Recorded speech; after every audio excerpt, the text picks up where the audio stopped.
بسم اللہ الرحمن الرحیم۔ السلام علیکم ورحمۃ اللہ وبرکاتہ۔ یہ وقت بھی گزر جائے گا۔ ایک شخص نے کسی کا قرض ادا کرنا تھا۔ قرض خواہ نے قرض دار کو مزدوری کے طور پر بیل کے ساتھ ہل میں جوڑ دیا۔ ایک تیسرا شخص وہاں سے گزر رہا تھا تو اس نے قرض دار کی حالت پر ترس کھایا اور اسے قرض دار کو قرض ادا کرنے کی آفر کی، لیکن قرض دار نے یہ کہہ کر انکار کر دیا کہ یہ وقت بھی گزر جائے گا۔ خیر، پورے دن کی بدن توڑ محنت کے بعد قرض دار کا قرض سے آزاد ہو گیا۔ کچھ عرصے بعد اس تیسرے شخص کا دوبارہ اس علاقے میں گزر ہوا۔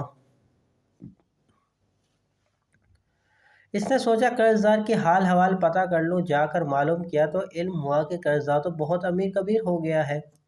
اس نے جا کے اس سے ملاقات کی اور اس کی موجودہ حالات پر خوشی کا اظہار بھی کیا۔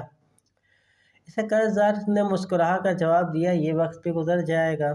کچھ عرصے بعد یہ شخص جب دوبارہ اس علاقے میں گیا تو اسے علم ہوا قرض دار فوت ہو چکا ہے۔ یہ شخص اس کی قبر پر فاتحہ پڑھنے گیا۔ اس کی حیرت کا انتہا نہ رہی جب وہاں پہ یہی لکھا ہوا تھا، یہ بھی وقت بھی گزر جائے گا۔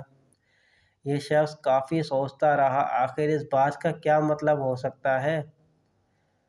کیا قبر میں جانے کے بعد بھی وقت گزر جائے گا؟ لیکن جب وہ اس کے بعد وہاں سے آیا تو اسے اپنی اس بات کا جواب مل گیا۔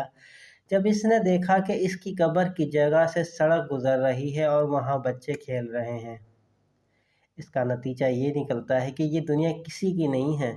یہاں کچھ بھی ہمیشہ نہیں رہتا، باقی رہنے والی چیز صرف اعمال اور لوگوں کے فلاح کے لیے کام کیا گیا۔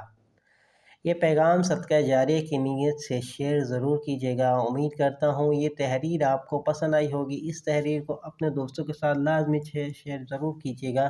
چینل پر نئے ہیں تو چینل کو سبسکرائب کر دیں۔ اگر میری یہ ویڈیو آپ کو پسند آئے تو ویڈیو کو لائک کرنا نہ بھولیے گا۔